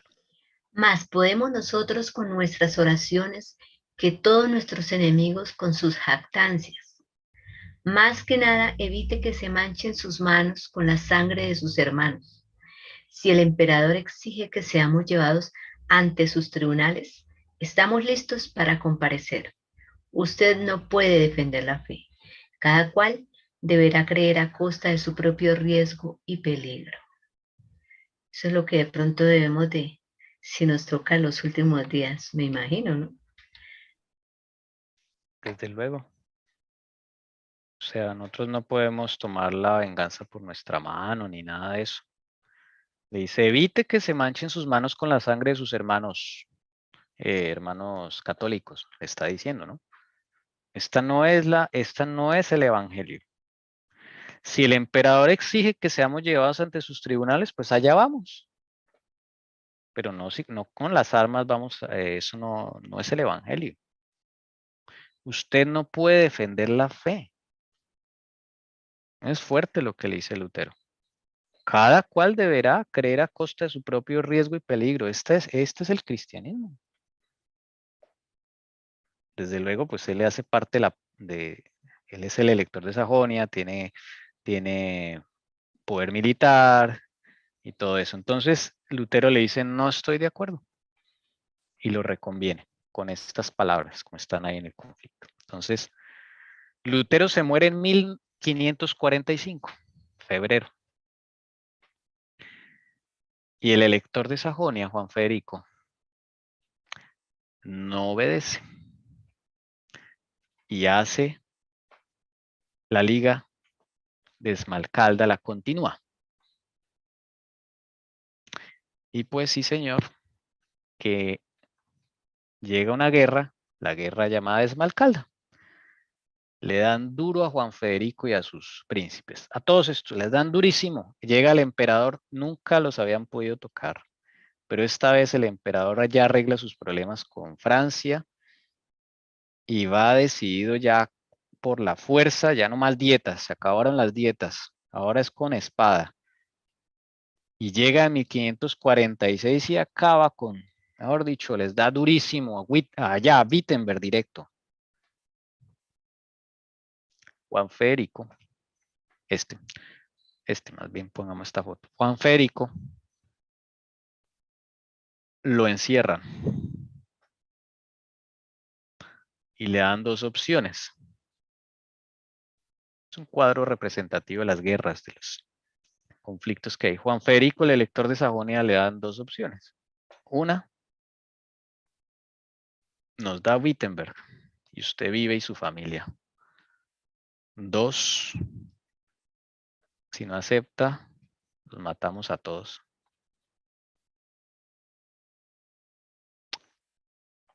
Su esposa quedó en Wittenberg, sus hijos. Y entonces él dijo, no, pues, la embarré, o sea, mi familia primero, cojan a Wittenberg. Y él queda encerrado, con vida, pero encerrado. A su familia le respetan la vida y los exilian. Lutero le había dicho, ¿no? O sea, el Señor le había dicho por medio de Lutero, no hagan esa liga. Él desobedece. Y ahí están las consecuencias. Dios ya no los puede proteger. Hasta ahora no los habían tocado. Llevan 26 años que ningún ejército había puesto un pie en Wittenberg ni en ninguna de las ciudades que se declararon por el protestantismo. Ninguna. Y ahora, o desobedecen, abren la puerta al enemigo y ahí entra y hace eso, de todo. A Felipe también le dan duro. Un sablazo bueno, creo que a alguno de ellos, no me acuerdo, le dan un sablazo en un ojo así, le dejan una cicatriz marcado para el resto de la vida. Finalmente, ponen un elector. A él lo quitan del cargo, a Juan. Juan lo quitan del cargo, ya no es elector. Y ponen a otro. Pero ese otro, curiosamente, se enfrenta con el emperador. Esas son cosas que ya Dios nos explicará porque no sé. El elector que ponen el mismo emperador se le revela. Y en esa revuelta liberan otra vez a Juan Federico.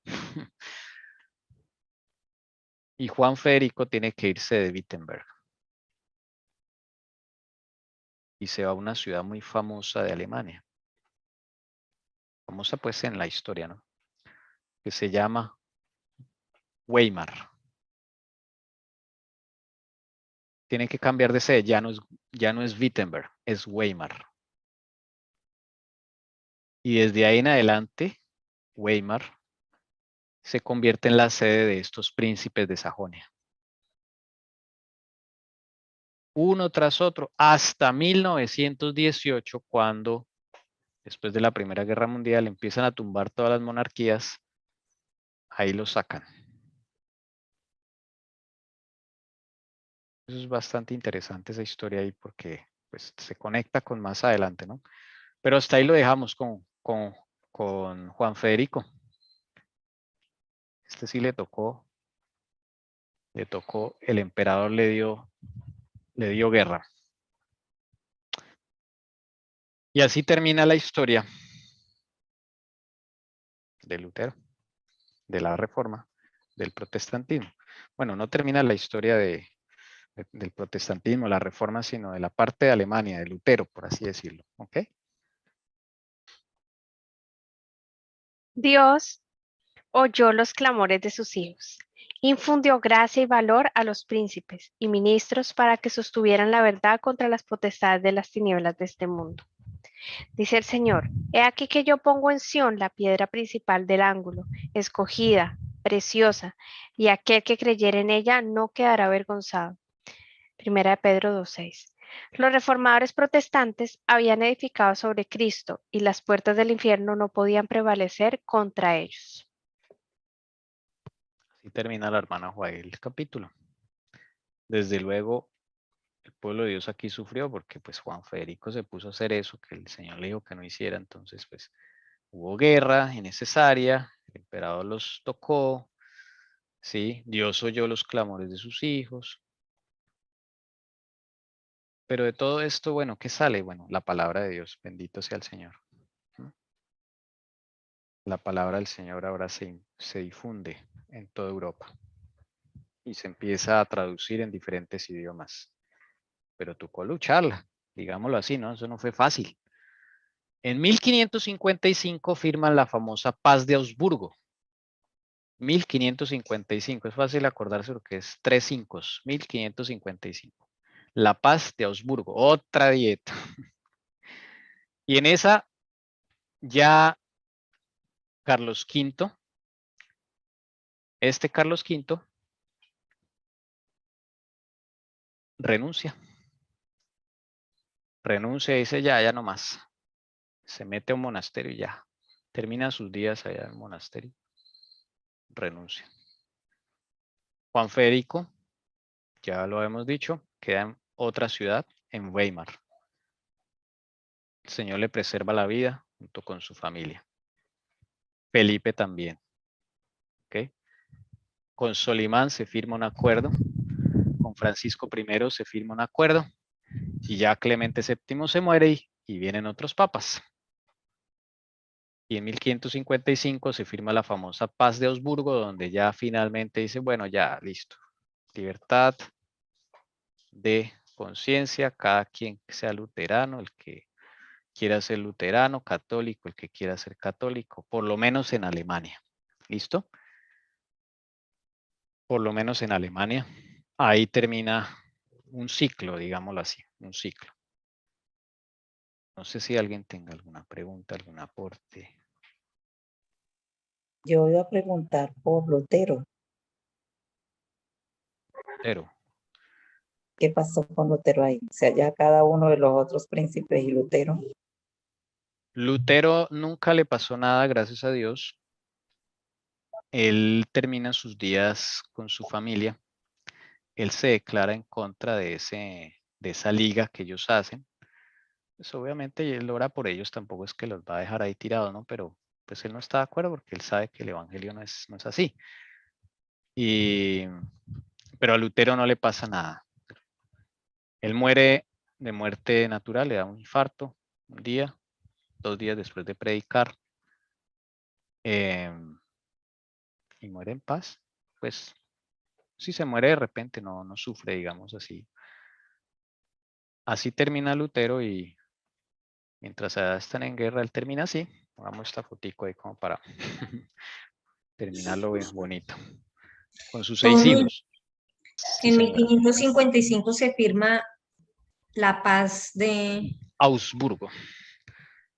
La Paz de Augsburgo. Vamos a dejarlo aquí para hacer aquí rápidamente, para hacer como un resumen de las dietas claves de todo este camino que tuvo que hacer, que está acá consignado el conflicto de los siglos.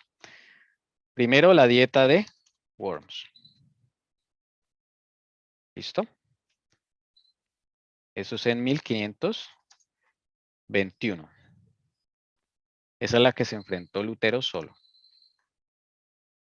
La siguiente, dieta de Spira. 1526.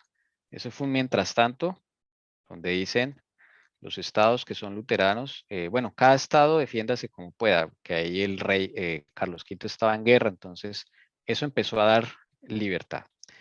La otra es la dieta de Spira, estudiamos esta mañana, de 1529. Esta es la de la documento de protesta. Vamos a verlo acá. Documento de protesta. ¿Ok? Acá vamos a, perdón, dejo acá capítulo 11. Capítulo, bueno, son varios, ¿no? El 8, el 9 y el 11. Vamos a dejar acá. 8, 9 y 11, el conflicto de los siglos. Está todo esto. Después de la dieta de Spira en 529, donde está la protesta, la que vimos hoy, que es la dieta de Augsburgo.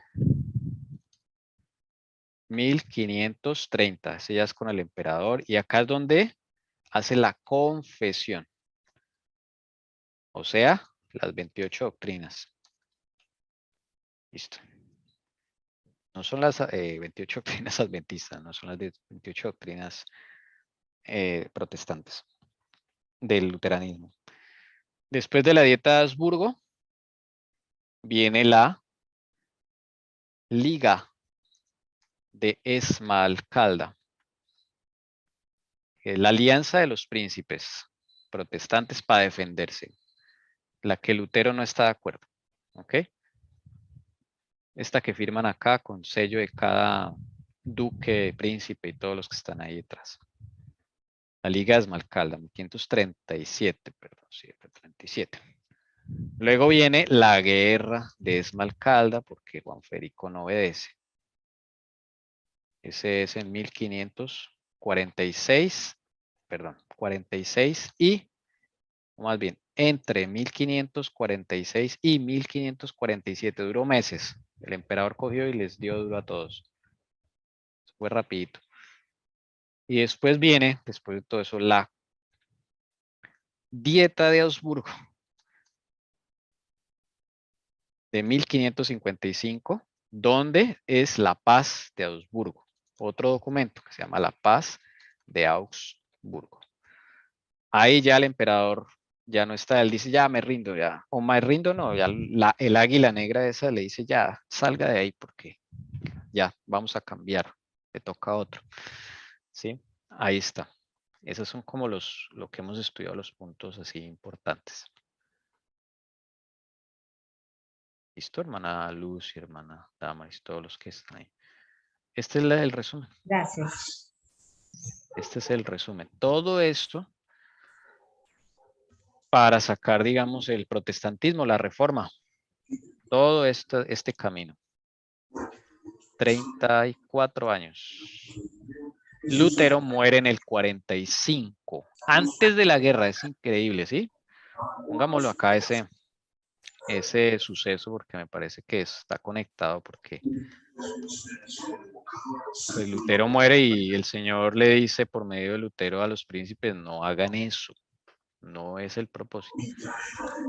Que se muere y ellos que entran en guerra, miren, a los pocos meses. Esa es la final. Bueno, Lutero terminó relativamente feliz porque pues él era músico, ¿no? Acuerden que él era músico, termina tocando ahí el abuelo de la guitarra, que no me acuerdo cómo se llama, con los hijos que tiene, 6 hijos, y le da clases a los niños, la esposa también, son los primeros hijos, digámoslo así, que nacen dentro del luteranismo. Primeros hijos de la Edad Media que son criados con la palabra, así, digamos, no en las montañas, sino en las casas de Alemania. Ahí nace el protestantismo, hermanos. Y de ahí en adelante, pues ya toca mirar el protestantismo en Suiza, el protestantismo en Francia y el protestantismo en Inglaterra, porque cada país va a tener su historia, digámoslo así, con su protestantismo, ¿sí? Este fue el de Alemania solamente. Desde luego este de Alemania es como el que dispara a todos los otros de alguna forma. Bueno, no, yo no creería que dispara a todos los otros, que si esto ya estaba planeado, el protestantismo se hace en diferentes países, ¿sí? Pero que cada país vive su historia, ¿no? Su conflicto, su cosa. Entonces, en Suiza le toca Zwinglio, Ulrico Zwinglio, esa es otra historia bien bonita, que hay un capítulo de Conflicto de los Siglos. En Francia, Juan Calvino. En Escandinavia, William Tyndale. Así, cada país va a tener su líder, digamos, o sus líderes protestantes. Y se va a empezar a difundir. Pero todo la hermana Juay apunta todo a Inglaterra. Allá vamos a llegar, con la ayuda del Señor, a Inglaterra. Porque ahí es donde van a salir los peregrinos que van a ir a Estados Unidos, a América en general, y ahí vamos a aparecer nosotros por algún lado, por España, por la parte de España, ¿sí? Pero cada uno tiene su protestantismo. En España también. En España también viven la historia. El protestantismo tienen que vivirlo. Es más duro, porque España es ultracatólica. Es más duro. Y en cada país van a tener su copia de las escrituras. La Biblia de Alemania, pues la hace Lutero en alemán. Y así cada reformador va a colaborar en su país haciendo la Biblia en su idioma. ¿Sí? No sé si tengan alguna pregunta. O sea, hermano, que el protestantismo, la cuna fue Alemania, ¿cierto? Sí, ¿Es parte de todo? de ahí parte Ah, todo, sí, señora. Pues esa parte de la historia, ¿no? Sí. De ahí parte todo el protestantismo, sí, señora. Sí, sí, esos son los primeros documentos, los primeros, digamos, el protestantismo en Suiza ya no es tan, bueno, Suiza no es muy grande realmente, es diferente, ¿no? Ya por digamos, la importancia política del país, no es que Alemania es el centro de todo el imperio. Entonces la trascendencia es grande, ¿no? Cada uno vive su historia, ¿no? Pero esta es como el centro de la reforma, Lutero, eso es, sí, de ahí parte todo. Sí, sí.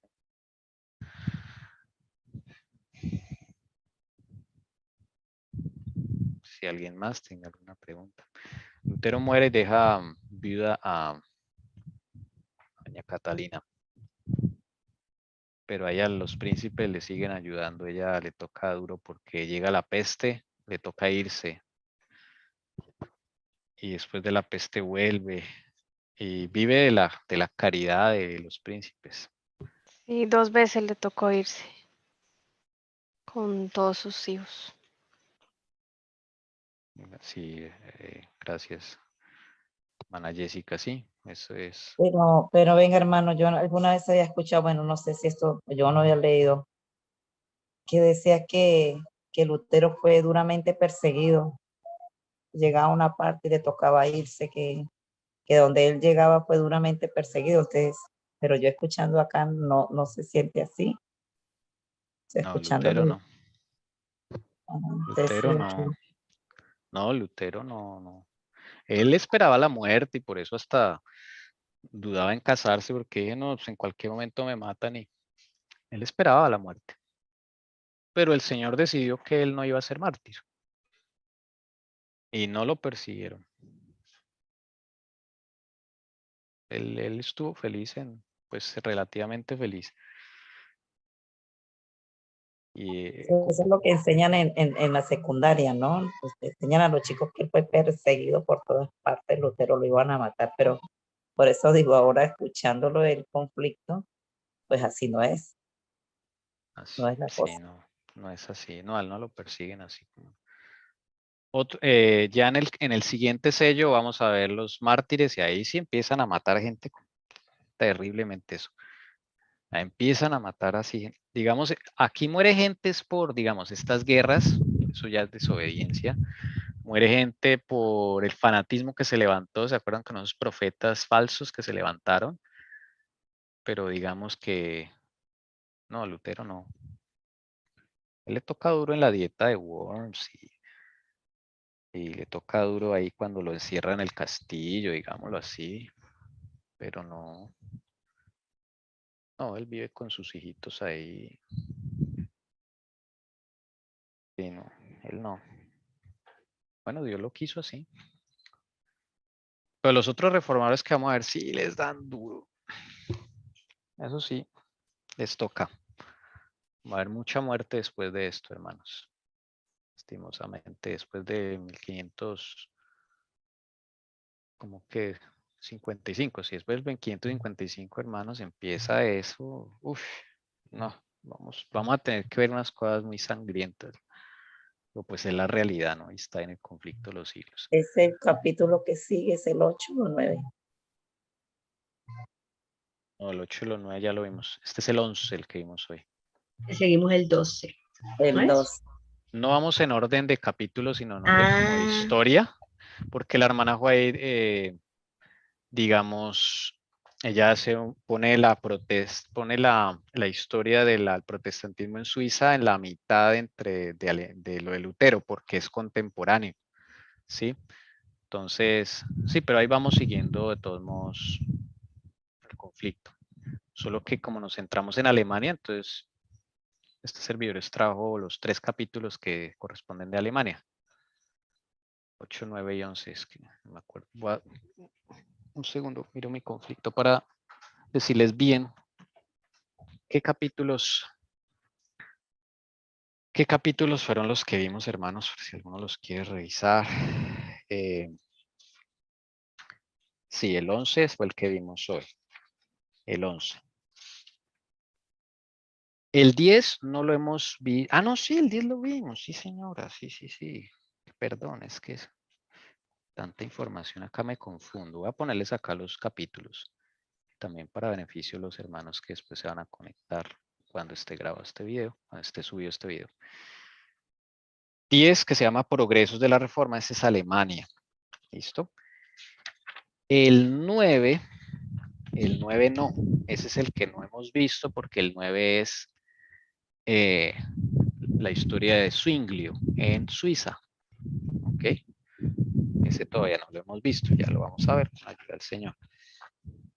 Y el 8, permítanme, hermanos, para que nos quede bien eso ahí. Ese sí, ya lo vimos, ese fue el principio de Lutero. Y el 7, que el 7 es el inicio de la historia de Lutero. El 7, el inicio, la historia de Lutero al inicio. El 8 es de la dieta de Spira. 10 y 11 de las demás dietas y lo que pasa de ahí en adelante. Ese es como el mapa en el conflicto de los siglos de la reforma en Alemania. 7, 8, 10 y 11. Está pendiente el 9 porque ese es otro país. Entonces yo le pregunté al Señor cómo lo hacíamos. Bueno, creo que él estuvo de acuerdo que nos centráramos en Alemania primero y ya ahorita vamos a saltar a otros lugares. A concentrarnos ahí en Lutero en Alemania. Ahora Bueno, sí. ¿Sí? yo digo que fue un poco perseguido Lutero, sí, cuando tuvo que ir a comparecer para lo de sus tesis, para lo que a él lo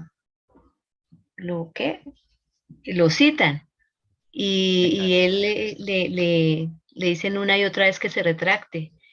Y él no tuvo que salir y después otra vez es cuando el Señor lo ayuda de un momento a otro y queda enclaustrado en ese convento, que es cuando él empieza a traducir la Biblia en alemán. Entonces, sí, en cierta forma, pues en ese pedazo fue perseguido. Entonces, de pronto, pues la historia se enfoca más en eso, ¿no? Lo tradicional. Digo yo, ¿no? Él le tocó esto, la dieta de Worms fue su prueba, digámoslo así. Sí, entonces era como para responderle a la hermana Ana Milena. María Doris. Eso, María Doris. Entonces, yo imagino que la historia se enfoca nomás en ese pedazo, ¿no? Que lo persiguieron y eso, pero lo tradicional. Sí, pero no lo persiguen más, ¿verdad? Sí, hermana. Tony, además ese país de Alemania es bendecido, ¿cierto? Y sigue siendo bendecido. Pues ahorita yo no sé con toda esa, le están dando duro con todas esas reglamentaciones de la inoculación, ¿no? Pero sí, pues yo fui al norte de Alemania, el Señor me permitió ir y sí es bonito, se siente un ambiente bien bonito. Yo digo que, pero también se siente, hermanos, la guerra mundial ahí también es muy triste eso, hermanos, lo que hicieron después con Alemania. ¿Y se ve un país pobre? ¿Tú que lo conociste, se ve un país pobre o digamos se ve? No, Alemania es próspero, Alemania es perfecto. El problema ya es la frialdad de la gente, espiritualmente fría, fríos. Es muy difícil allá el evangelio y todo esto por la misma educación que les cambiaron. No es que cuando llegan los jesuitas cambian todo en Alemania. No, entonces no podríamos decir que a ellos les dieron muy duro, hermanos. Alemania les dieron muy duro. Como siempre van detrás del pueblo de Dios. Yo tuve la oportunidad de mirar YouTube, pues, los pueblos más bonitos de Alemania y realmente parecen una especie de pesebre. y la mayoría de esa orilla de lagos tranquilos, se ve lo más de lindo. Sí, a mí me pareció una belleza esos pequeños municipios, pueblos y algunas ciudades de Alemania, muy hermosas. Así es, la creación de Dios allá en esa parte es hermosísima, eso sí, verdaderamente. Parecen postales allá, hasta en invierno cuando cae nieve, eso es lindo. Hace un frío enorme, pero es lindo. Entonces es bonito porque uno sí, como Lutero por allá, y yo coincidencialmente estuve en esa región de Sajonia, ya ven, yo trabajé para una empresa de Sajonia, después que me vengo a enterar estudiando esto. El lugar donde fui era allá, siempre en Sajonia, curioso, pero allá también había muchos marcas de la guerra mundial, muchas marcas, y ellos, aun cuando yo iba, eso era un tema duro para ellos. Hablar de eso era una vergüenza para ellos, les daba muy duro. Me contaban historias mis compañeros de sus abuelos, no, unas historias muy desgarradoras, muy duras. El hambruna que dejaron, desolación. Hay ciudades que las dejaron, pero así borradas totalmente. Todavía hay marcas allá, hay iglesias que están en ruinas por la guerra. Bueno, todas estas cosas, hermanos, ya el Señor nos explicará más por qué Alemania, ¿no? ¿Por qué la cogieron con Alemania? Eso tiene su trasfondo, su historia, y ahí nos irá contando el Señor por medio de la hermana Alcira, de lo que está estudiando también. Bueno, hermanos, qué lindo poder acabar acá un ciclo, digamos, de este sello, el cuarto sello. Nos queda la parte bíblica, que con la ayuda del Señor el otro sábado pues vamos a estudiar la parte bíblica. Les animo para que miremos estos dos versículos y miremos el mensaje a la iglesia de Tiatira, ver todo lo que hemos visto, donde como que compagina, cómo se cumple. Miremoslo. Y si alguno del otro sábado quiere participar, pues puede hacerlo. Claro que sí. El otro sábado vamos a terminar el sello con la parte bíblica y seguimos con el quinto sello, hermanos. El quinto sello nos espera. Eso sí ese quinto sello es duro, duro. Pero bueno, hay que hablar de todo eso. Ayuda al Señor. Vamos a despedirnos en oración, hermanos, y ya no hay más que decir. No sé si alguien quiera terminar en oración, hermanos, por favor. Yo, hermano, con la ayuda de Dios. Gracias, hermano. Poderoso Padre, estamos altamente agradecidos contigo por este séptimo día que llega a su culminación. Pidiéndote perdón si en el día hicimos cosas que no estuvieron de acuerdo a tu voluntad, pensamientos que hayamos tenido, cosas que hablamos que tampoco, Señor, estuvieron de acuerdo a tu voluntad. Perdónanos. Lávanos y límpianos más de nuestras transgresiones, nuestras iniquidades, nuestra debilidad. Perdónanos, Señor, si sabiendo hacer lo bueno tampoco lo hicimos. Gracias por toda esta documentación que nos has dado a través de estos queridos hermanos del grupo La Verdad va a estar bien. Cada día nos ahondamos más en la historia. Posiblemente a algunos no nos ha gustado mucho la historia, Señor, pero ahorita de escucharla, meternos en ella, empezamos a gustarla. Personalmente lo digo, Señor. Gracias por esas experiencias de estos reformadores. Permite que nosotros también lleguemos a ese punto, Señor, de no interesarnos nuestra vida, sino pensar siempre en la verdad, en sacar adelante tu palabra. Que tú nos des esa valentía, que tú nos prepares día tras día, Señor, porque vienen tiempos, o están los tiempos ya difíciles también. Por favor, bendice a cada uno de los que hoy se conectaron, tanto por YouTube como por Zoom, Señor. Por favor, límpianos. Y te entregamos todo lo que vamos a hacer a partir de este día, de esta noche, en que ya empieza una nueva semana. Prepáranos día tras día para llegar a este séptimo día, este día de reposo. Preparados, inundados con el poder de tu santo y maravilloso Espíritu. Cada plan, cada proyecto que haya para esta semana de mis hermanos, de la familia, de esta tu sierva, son depositados en tus manos santas, Señor.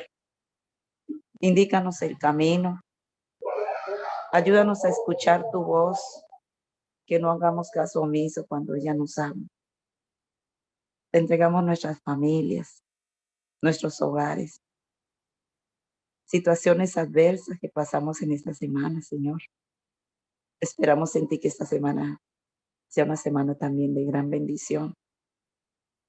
Yo te entrego de manera especial a este grupo de estudiantes, niños difíciles como es la niña Chapi, la niña Nicole, el niño Dylan, el niño David, el niño Addison, el niño Kevin.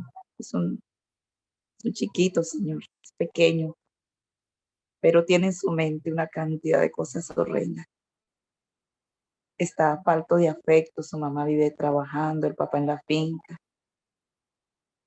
Pobrecito, Señor, yo lo veo así, falta de amor, y por eso te suplico que me des de tu sabiduría, de tu discernimiento, para poder tratarlo a él y al resto de niños.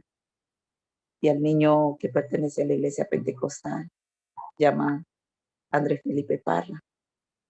Tú sabes cómo está este niño, la niña Angie Lorena también, Señor. Gracias porque desde ya te los doy, Señor, porque cuidarás nuestro salir, nuestro entrar. Desde ya te doy gracias porque no faltará el pan diario en nuestra mesa, ni el vestido, ni el calzado, ni el techo. Desde ya te doy gracias cuando dejes caer agua, Señor, o cuando el sol nos alumbre y nos caliente. Y si hay adversidad o situaciones duras, desde ya también te digo gracias porque ellas harán que nosotros estemos más pegados a tu mano de amor. Extiende tus alas sobre nuestro país, Colombia. Extiende tus alas sobre esta Sudamérica, Centroamérica, Norteamérica. Extiende tus alas sobre Asia, Europa, África, Australia, Señor. Y en todo lugar donde hayan tus hijos y criaturas. Defiéndelas, por favor. Toma las mentes y los corazones de estas grandes autoridades, reyes, presidentes. Todos aquellos que tú has permitido que estén, Señor, dirigiendo, perdónales y tengas piedad y misericordia de ellos también. Te entrego a mi esposo, situación que él vive, Señor, libéralo. Rompe toda atadura, ligadura, perdónalo. Bautízalo en tu nombre poderoso. Mi hijo tiene un pedido, me dice mamá. Pídele a Dios que me muestre en qué sigo fallando y a quién debo perdonar. Ayúdale, Señor, porque más o menos conozco a mi hijo y es de un carácter fuerte. Ayúdale que él tenga humildad igual que a cada uno de nosotros. Bendito y alabado sea, Señor Jesucristo, hoy y por la eternidad. Amén. Amén.